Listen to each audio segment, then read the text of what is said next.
Sadly, she didn't fall through. So all the leftover equipment, I ended up using myself. Started to cut my own hair and messing my own hair up. Yeah. Edge up sideways, mohawks all bald.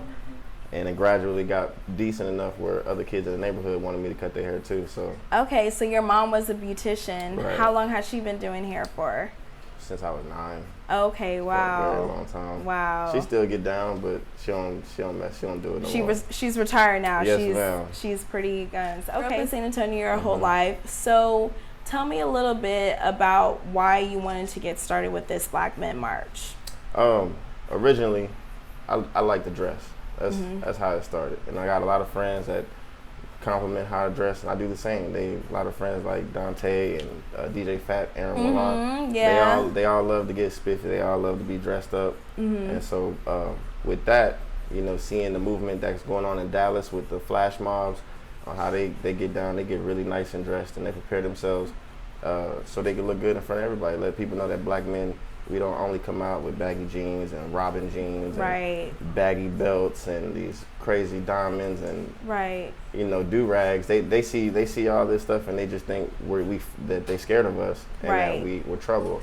And they see us in a different light when we put on a suit, we put on a tie, we put on a vest, we put on a dress shirt. And they seem to give us more respect or fear us even more because we look like we have education, which we do. Exactly. And history has actually proven, especially here in the South, that, you know, when you see Black men in a suit, white people at that time in the 60s and 50s, you know, it was like a sign of disrespect, you know. So the fact that you are taking this opportunity to use your platform to have a march, and the dress code attire is for them to be fully dressed in suits. Yes, ma'am. You know, my intern Ariana, she wanted to ask like that question, you know, why such an emphasis on the suits, and I know you expressed that too as well. But what was the idea behind it? Someone told me that people look at you different when you dress up. And I also been told that when you leave this earth, your image is what you're gonna have. And I have a child, I have a son, he's gonna be 5 in August. And I want him to see that Black men aren't only what we portrayed on television. Basketball players come out and they even look the part now. You know, I understand there was a dress code in the NFL and in the NBA where they have to look somewhere near nice, but they taking it up and they taking it up a notch. So with this movement, I just wanted everybody to show in San Antonio also, because we have a very small demographic. It's not a lot of us here. Like you go up to Houston and you see it's very international. You see a lot of people. You see, and they look good. You go to Dallas, you see the same thing. In San Antonio, they really don't know that we here. We have little East Side, and that's pretty much getting gentrified itself. So I just want them to see that when you do see us, we gonna see us this way. You're gonna see us in a light that you've never seen us in before. And I always wanted a lot of people to dress up and move. All my friends, Grump Gaines, O'Neal, Hakeem can dress us behind now, by the way. I know that we love to dress up, we love to go out, and we love to be seen in a different light. When they see us, they don't fear us. Even our other Black friends, they see us when we go out to the corner store, you know, after the club, or after going out to the bar, people go out somewhere else, and they see us in the light. For once, they like, oh my goodness, y'all look great. They want to approach us. We're not fearing each other. We're speaking to each other. How you doing, Black man? How you doing, brother? And it's in a different way, and I just want them to continue pushing that. And this will also be a way for Black men that are entrepreneurs, Black men that have their own businesses, Black men that are doctors, lawyers. When we get with each other, we can talk with each other. We're going to have realtors there. We're going to have speakers there. We're going to have Jordan McCook. He's an author, and he's in his 20s. He's going to be a speaker. We have Trevor. He's going to be there. He's a pastor. He's actually been with this whole movement this whole time, and he's been pressing for change like the rest of us have. And why not now? It's a better time, you know. So. Exactly. So, you know, that brings me to my next question. What can we expect in the march? So first of all, explain when the march is going to take place, or the peaceful protest, when is it going to take place, and then how people can participate and what can they expect when they get there. Okay, so it started out as just, you know, the men, and we got all excited, but we had a surge of Black women period, that want to join in too. They want to put on their best, and they want to showcase that we also on the step. So We're gonna do that, and we're gonna march from Hemisphere Park, which is which is right next to the courthouse. Okay. We're gonna come down from the courthouse after Jordan speaks, and we're gonna walk straight to the red monument in the road, broad daylight, very bold, and let our voice be heard. Awesome, awesome. So, what can they expect when they get there too as well? Are there going to be any speakers, or is there any singers, performers, any special speeches that's going to be at the a peaceful protest? And where will that congregate? Will it be at the beginning or the end of the march? Okay, at the beginning we're going to have Jordan McCook. He's going to speak briefly on the meaning of solidarity and what it means to stand together and be one and united. And I'm going to have water to keep people cool. We're going to meet, we're going to congregate. I want everybody that has something going or that doesn't have anything going. I want them to meet with each other, speak with each other. I'm going to have a videographer there. I'm going to have a photographer there. That way we can get photos of all these beautiful people that came out. And then we'll make our stand and we'll start our march. And at the end of our march, before we disperse, we're going to have Trevor lead us out in prayer. Okay. A few words and then end us with prayer. Got it. I'm a God-fearing man, so yes. That's why I implemented that. Got it. So, with everything that's been going on, with the deaths of George Floyd and, Breonna Taylor and Ahmaud Arbery and so many countless of other Black men and women that have died through police brutality, why do you feel this is so important to have this? And not just, anybody in any city could do this, but why specifically here in San Antonio? Well, specifically here in San Antonio, say it again, it doesn't feel like we have the stronghold togetherness. We have our brown and we have our brown and Black sisters who need to come together, and more than ever now. And with those deaths that we've seen, it's still very apparent that they're afraid of us, and all we are is flesh. We haven't done anything to harm them. Breaking into a woman's home and then shooting her down in cold blood is by far, we should have been already doing this. Aubrey being chased down in the park while he's getting his workout on, we should have been doing this. And I feel like I'm even behind the curve. And so we all got to hold ourselves accountable. We should have been pressing this. We should have been looking for change. We should have been doing these things. And it's sad that it has to come to a man being killed with a knee on his neck for us to come out here. But we are here now, and we're ready more than ever to make our stand and let it be known. Got it. So was there any other organizers or people that helped you to get this march and peaceful protest organized? Not technically, but I did reach out to a lot of people that I see and I feel are very influential to our culture. Got it. I saw that DJ Tevin yes, You're Fire. Oh my goodness. Good friend of mine too. Man, that guy there, I want him to be there. So he said he's gonna be there, but I can't wait to see him there because I have to shake his hand and let him know I appreciate him. He helped me make the flyer. Yes, I saw the graphic. I saw it on his post and I was like, wait, hey, that's awesome. He talked me through the whole thing, and I didn't know that he was so deep into what he's been doing, speaking with NAACP folk and stuff like that. So I'm really excited to have him there. I got a lot of college friends like Dante, Mike Williams, and DJ Fat from Texas State. I'm trying to have my cousin Derek Kendrick come down, and just many more people that I just want to help me do this. And Trevor, he has a big stand on the congregation, being that he speaks and he's a preacher. Got it. So you're reaching out to Black men from all broads, because when we think of Black men, sometimes I would say in culture society sense, we're either thinking we're a ball player or a football player.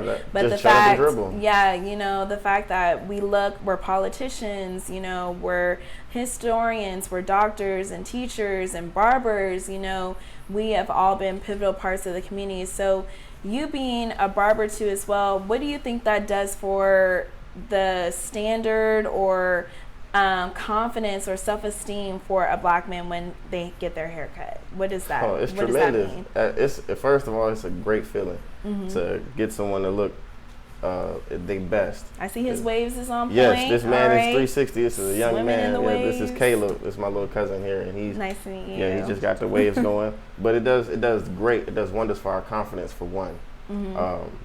For two, it makes me feel great that as a barber, we actually speak to them while they're getting a haircut. Right. how they can keep themselves groomed, how they can smell good, what's the best way to look, and all of this ties into that. And also, I feel like our doctors, our lawyers, our people that are in office, our senators that are of color, brown and black, they should be our superstars. That's nothing against our athletes at all. I love our athletes. True. But I feel like the people that are in Chicago, that are in Detroit, that are in all these places that have a high crime rate, they should be the ones that are fighting for our change. Right. The ones that are going to be the ones that help us build Black Wall Street. Right. Those should be our superstars. So I noticed on your social media you kept tagging Black Wall Street.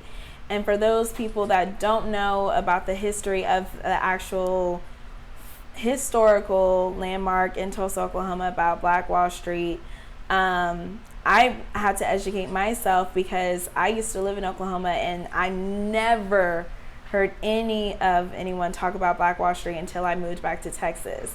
So the fact that it happened, even though it's been over so many years ago, but it happened and it wasn't recognized historically until like 1996 in textbooks. Also, the massacres in Rosewood, the same way. Exactly. So why do you put so much emphasis on Black Wall Street and building Black enterprise? Because before, it's difficult to say, before there was all civil rights, before civil rights, we had Black Wall Street. We had our own cake factory. We had our own shoe factories. We had our own place where we call home. We had our own bus routes. We had our own doctors, lawyers that represent us. And when it all gets burned to the ground, it all gets shooed to the side.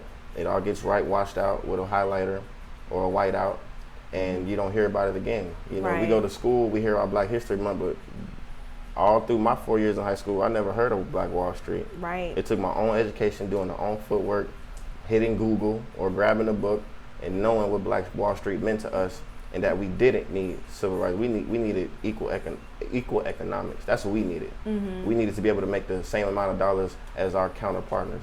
That's why I'm putting so much emphasis on this, because we don't need them. We never needed them.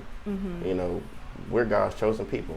And I don't mean to offend anybody by saying that, but this is the fact, this is the truth. There's so many people of color that are special, that are gifted, that are wonderful folk, and they won't be able to ever shine because of the skin of their color, the color of their skin. So, got it. So when you say Black enterprise, because for some people, they get it, but then they don't get it. And then outside people would say, okay, yes, but we all know sometimes the Black people consumer, we're the highest consumers, but never enough as much as owner or something like that, you know.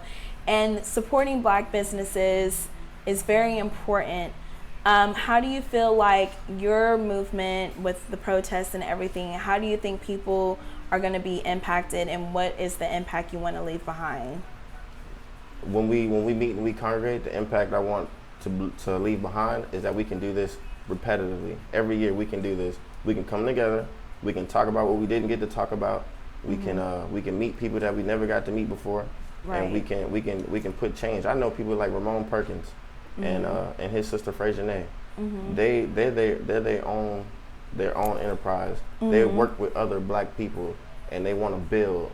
Every time I speak to that man and I cut his hair, we only talk about brain swelling things. And that's what I want to do. I want to make sure that our brothers and our sisters' brains swell with knowledge and know-how. Because when my son gets older, he has to know about a mortgage. He has to know about financial currency. He has to know what it means to sign a check. He has to know what it means when you owe someone else, that you never want to owe anybody else. You want to be your own boss. You want to be your own enterprise. And I want us Black people, as people of color, period, to implement that change. And that's what we're going to do. Right. That's awesome. And you talk a lot about your son and what he means to you. What legacy do you want to leave behind for him? And do you think with everything happening now, do you think there will be a better world for him in the future? Yes, of course. Because I'm not going to stop till it is. It has to. It's very scary to bring children into this world, especially the way it is. In the current state, it is God-fearing to bring a child into this world. And the fact that I already have one, and my brothers have children, and my friends have children, I want all of them. I want all of them to help me make change. I want them all to help me and help themselves make this world better, because if we don't, our children have to go through this fight in the next 10 years. Yeah. His sister, he has a baby sister, she'll have to go through this fight in the next 10 years, and it shouldn't. We stop it right now.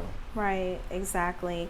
So to all the black men that are living in San Antonio, you know, San Antonio has one of the highest rates of not only singles and entrepreneurs coming here, but black single people are moving here. And we don't know each other. Right. And some of them are from here and far removed. What can you say is some networks or places where they can go to find more black people and do more of this activism together? In Texas as abroad, I would definitely say get with social media is a very major platform. So there are DJ Hella Yella, Tevin, DJ Fat, myself. There's so many other names of people that actually they do this on a regular. This is what they do. Right. You got bringing people together. They bring people together. Big homie P. Yeah. They all do this. I love P. Yes, yes, love P. They all do this on a regular. This is what they do, and bringing people together is nothing foreign to them. So I say to all the people that's going to come here, that all people that want to move here, or that it's 256 people that move to Houston a day alone. Get with people that are your nationality and learn from them, or grow with them, and make this world bigger. Make it hard for them not to see us. They only see us on the platform of dunking a ball, catching a touchdown, but there's other ways that we can implement. PVs, I love that college for one. So people moving, and UTSA, there's a lot of black culture there. It's growing majorly. There's with the Christianity and all this stuff. There's a lot of things that are going on in San Antonio that is gonna make this bigger for us, and it's great. I love it. Got it. So I have two-part question, and then I have a second piece, and then we'll be done. All right. So list 3 words, like it could be any word, that you would describe black men need to do right now, especially in this day and age and time. What is some action words that they can do right now to impact change, just with 3 words? Learn, teach, and grow. If we don't do either of those 3, we'd probably be in the same place. Because if we teach our children, we grow with our children, but we also need to do the footwork and learn with our children. Got it. And was there any mentors or any positive black male influences that you had in your life that kind of shaped and formed and helped you along the way when you were growing up? Or even present right now, that you can say that stands out? Truth be told, I didn't meet my dad till I was 9. And when I did get a chance to be around him and I did get a chance to grow with him, he helped me. He taught me how to finish learning the finesse of cutting hair. But grooming to be like the gentleman style, I basically trial and error and taught myself. Because, again, having a child, I do not want him out here sagging his pants. I do not want him out here being reckless. And so I'm changing how I conduct myself, how I speak, how I walk around on this earth, and I make sure that my son's gonna do the same thing, and he's gonna have his friends doing the same thing. I want to be a leader. I never want to be a follower. And so, I've self-taught myself how to grow this man, and it was been trial and error. But I didn't have any positive. Got it. Awesome. That's awesome. That's awesome. So, grow, learn, teach. Yes. Those are some 3 fundamental principles that I think everybody should implement together too as well. And do you want to give out the details again? You can look straight in that camera. Oh, yes. So for everyone that needs to come out to the march. All right, look your best. Prepare for it to be warm, but no less. We're going to be there. We're going to stand for George Floyd. We're going to stand for Ahmaud. We're going to stand for all those who have been oppressed, yourself and I speaking. We're going to stand for all of the causes that we should have been standing for. All the 450 years of us being oppressed, we're going to stand for.